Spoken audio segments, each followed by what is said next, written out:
Bismillahirrahmanirrahim. Assalamualaikum warahmatullahi wabarakatuh. Anak-anak sekalian, jumpa kembali dengan Ustadz Arifin. Hari ini kita ketemu dalam mata pelajaran fikih kelas 3.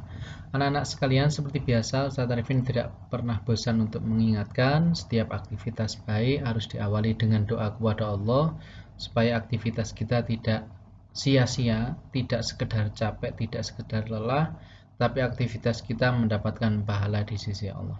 Marilah bersama-sama kita berdoa terlebih dahulu. A'udzubillahi minasyaitonirrajim. Bismillahirrahmanirrahim. Raditu billahi rabba wa bil islami dina wa bi Muhammadin nabiyya wa rasula. Rabbi zidni ilma warzuqni fahma. Amin. Baiklah anak-anak sekalian, kita lanjutkan pelajaran fikih kita hari ini. Untuk mata pelajaran fikih, Ustadz Arifin pernah sampaikan bahwa hampir semua materi semester 1 ini telah selesai kita bahas, dan pada kesempatan hari ini kita akan membahas ulang, yang mana pada pertemuan yang lalu kita sudah membahas bab 1 dan bab 2, keutamaan sholat berjamaah, kemudian tentang hukum sholat berjamaah sudah. Hari ini kita akan mereview kembali bab 3 dan bab 4, yaitu syarat menjadi imam dan posisi makmum dalam sholat. Kita mulai anak-anak, silakan perhatikan. Ustadz Arifin punya papan tulis di sini, tolong diperhatikan.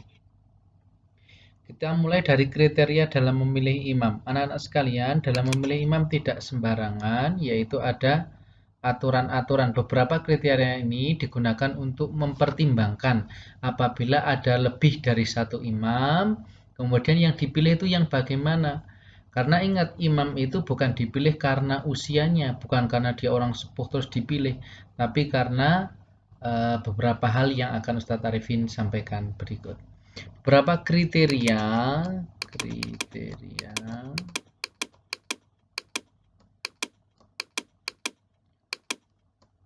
memilih imam. Sebelum lanjut, ada istilah penting. Ada imam, ada satunya makmum. Imam itu adalah nanti orang yang memimpin jalannya salat. Makmum adalah orang yang mengikuti imam, yang berada di belakang imam untuk mengikuti gerakan imam.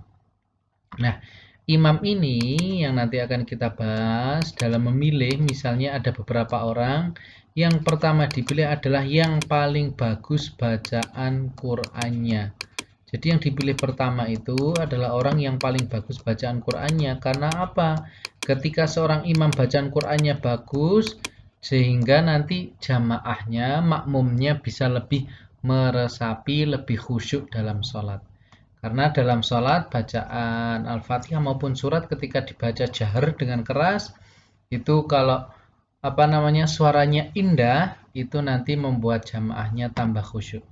Jadi yang pertama ditentukan kriterianya adalah paling bagus bacaan Qur'annya. Misalnya kok ada 3 orang masih bagus semua, dipilih lagi yang paling paham agama. Istilah faham dalam agama Islam disebut sebagai faqih. Faqih itu adalah orang yang paham, maka istilahnya faqih fiddin, faqih terhadap agama, supaya lebih mudah. Faqih itu maksudnya paham agama itu gimana? Dia tahu apa yang membatalkan wudhu, dia tahu tata cara tayamum, dia tahu tata cara wudhu, dia tahu rukun sholat, dan lain sebagainya. Jadi ini juga penting. Kalau misalnya bacaan Qur'annya bagus, kemudian ada orang yang satunya lebih paham agama, maka dia yang dipilih. Kriteria yang ketiga adalah bacaan Quran faqih adalah orang yang lebih dahulu hijrah. Orang hijrah. Zaman Nabi itu kalau orang yang lebih awal hijrah maka dipilih menjadi imam. Misalnya ada Ustadz Arifin tulis satu lagi. Setelah pertimbangan orang yang hijrah, satu lagi adalah orang yang pertama masuk Islam. Siapa yang lebih pertama masuk Islam? Masuk Islam. Nah, ini S. Misalnya ada 4 orang, ada A, ada B, ada C, ada D. Misalnya dari A, B, C ini ternyata empat-empatnya bagus dalam membaca Quran, maka dipilih. Kemudian setelah membaca Qurannya bagus, dipilih semua, ternyata yang faqih ini B, C, dan D. Si A ini bacaan Qurannya bagus, tapi nggak paham agama.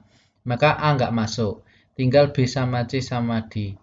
Ternyata setelah dipilih bacaan Qurannya bagus, faqih paham agama juga bagus. Ternyata yang lebih dahulu hijrah adalah C dan D. C sama D lebih dulu hijrah. B ini hijrahnya baru. Maka antara C dan D, A dan B udah nggak masuk. Setelah dipilih antara C dan D bingung, kemudian ditanya siapa yang lebih dulu masuk Islam. Oh ternyata si C ya, maka D tidak masuk. Yang berhak menjadi imam adalah si C. Nah, jadi itu adalah kriteria dalam memilih imam. Kemudian Ustaz Arifin akan lanjutkan secara singkat supaya videonya tidak terlalu panjang. Selanjutnya Ustaz Arifin akan membahas di ini tentang posisi makmum dalam sholat. Nah, ini insya Allah gampang kalau dengan ilustrasi. Jadi anak-anak tolong perhatikan papan tulis yang ada di depan. Kita akan mulai membahas tentang posisi imam dalam sholat. Posisi makmum maksud saya. Jadi ada beberapa. Oke. Yang pertama, apabila formasi standarnya seperti ini. Ini imam, ini makmum laki-laki, misalnya 4. Ini yang di depan ini laki-laki dewasa. Belakangnya laki-laki yang lebih kecil, anak-anak artinya anak laki-laki.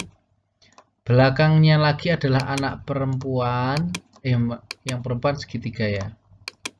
Perempuan, tapi perempuan anak-anak, bukan perempuan dewasa. Baru yang paling belakang adalah perempuan dewasa. Nah, ini merupakan formasi yang luar biasa, di mana anak-anak berada di tengah. Dia akan selalu dilindungi oleh ayahnya yang ada di depan, maupun ibunya yang ada di belakang. Nah, anak-anaknya ada di tengah. Nah, ini adalah formasi standar. Kemudian nanti kalau ada intinya, kalau sholatnya laki-laki dan perempuan, catatan pentingnya selalu tidak boleh sejajar, selalu di belakangnya. Misalnya posisi yang kedua ada seorang imam laki-laki, makmumnya laki-laki 1, maka dia di sampingnya. Kalau makmumnya laki-laki 2, ini imam, maka di belakangnya. Kalau 3 ya jelas, 3 di belakangnya, 4 di belakangnya terus.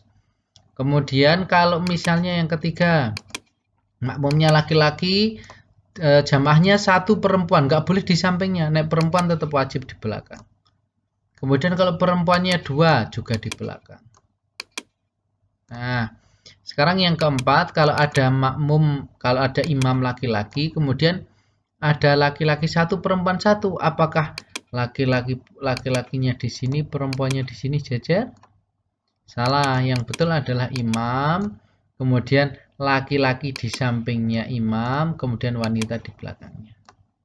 Nah, insya Allah tentang posisi makmum jelas dan anak-anak udah pernah Ustaz Arifin jelaskan secara mendalam.